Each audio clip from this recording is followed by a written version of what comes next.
Итак, мы закончили первый этап работы и освободили часть территории от всего ненужного. От самосева какого-то, от зарослей ежевики.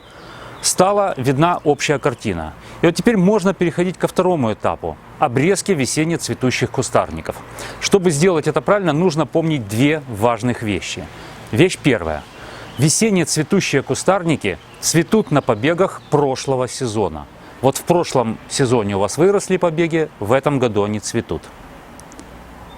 Если мы их сейчас обрежем после окончания цветения, соответственно, они дадут большое количество новых побегов, обязательно дадут, на которых в следующем году будет цветение. Поэтому весенне-цветущие кустарники обрезают после окончания цветения.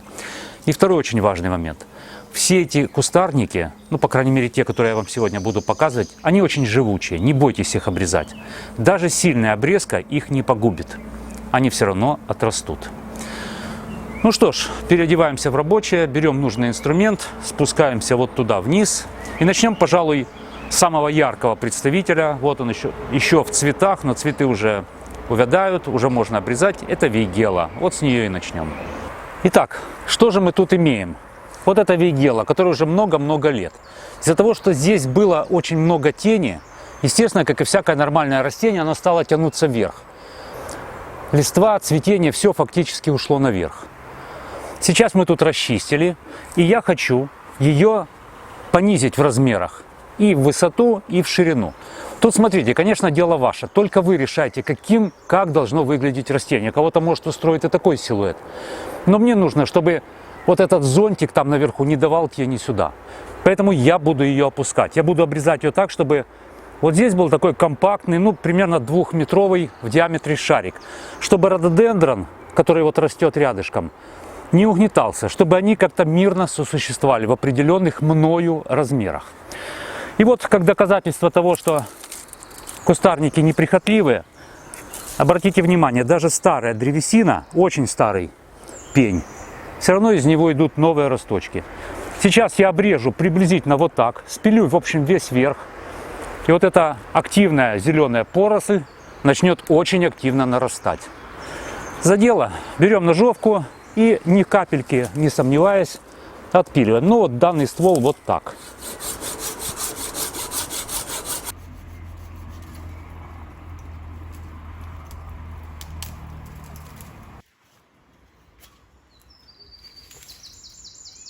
Не буду вам показывать этот долгий и нудный процесс пиления. Вот такой в результате симпатичный пенек получился. Пенек, из которого растет большое количество поросли, которая в этом сезоне хорошо отрастет. И в следующем году уже наверняка будет цвести. В процессе расчистки смотрите, что обнаружил. Старый пень, старый, толстый, спиленный, но тем не менее из него растет росточек. Это рододендрон. Еще одно неубиваемое растение, поэтому не бойтесь их пилить, не бойтесь их сильно обрезать, они все равно выживут. Ну что, с вейгелой разобрались, теперь давайте перейдем к еще одному весенне-цветущему кустарнику.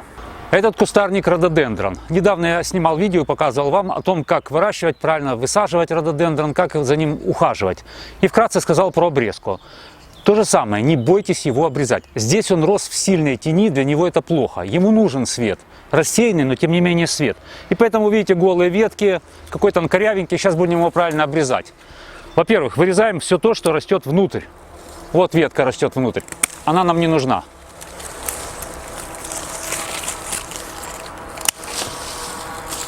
Из-за того, что он рос в тени, он мало того, что корявый какой-то, на нем мало листьев, но он еще и плохо цвел. Омолодим его, сделаем его лучше. Вырезаем вот эту ветку. Эти ветки можно укоротить.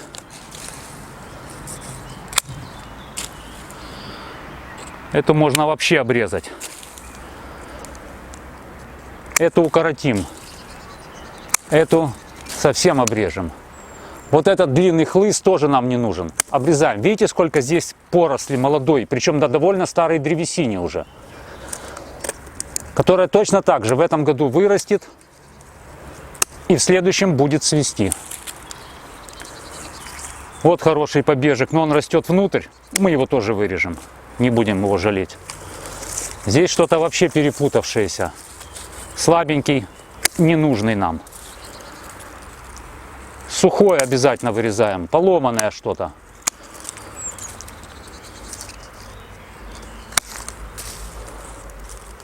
Ну, здесь вот этот тоненький вырежем, слабенький, а вот этот оставим, но укоротим его, потому что здесь хороший побег. Вот фактически вот такой кустик, а вот это еще удалим. Зачем я удаляю? Потому что я вижу, что здесь проснулись почки уже на этом стволе, и будут хорошие веточки расти. Но этот оставим. Дело в том, что рододендрон вечно зеленый, все удалять нежелательно. Все-таки через листья идет питание, поэтому что-то оставляем. Ну и в принципе, для того, чтобы омолаживать, всегда рекомендуется, особенно большой куст, 2-3 года эту операцию растянуть во времени. Ну, в принципе, радикально обрезали, но тем не менее листья остались, побеги есть, все с ним будет хорошо. К следующему кустарнику переходим.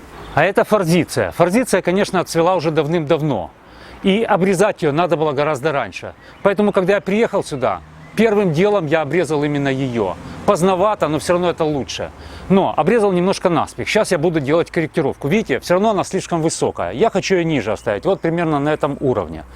Поэтому сейчас я буду опять же выпиливать какие-то лишние ветки, чтобы она была все-таки меньше, чтобы она была более компактна, а не вот таким вытянутым каким-то зонтиком, который еще и будет тень создавать другим растениям.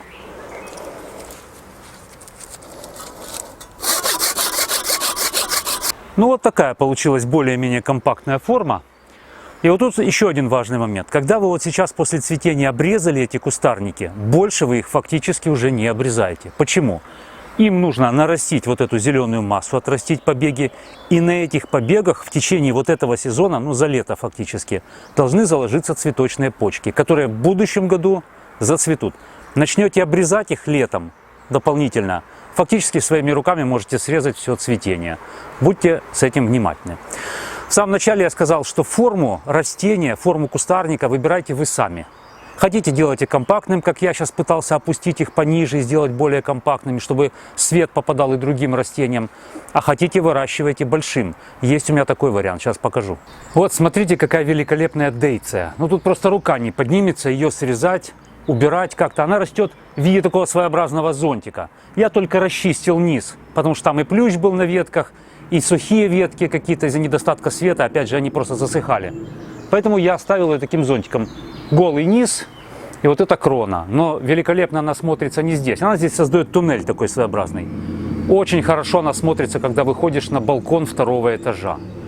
Под тобой просто море вот этих вот белых цветов. Дейция, отличный весенне цветущий кустарник. Ну и в заключение две, на мой взгляд, очень важных вещи. Вот наверняка после просмотра этого видео многие начнут писать в комментариях: Игорь, а на каких побегах цветет той или иной кустарник? Ну вот чубушник, скажем. Прежде чем брать в руки секатор, ножовку, разберитесь, на каких побегах цветет тот или иной ваш кустарник.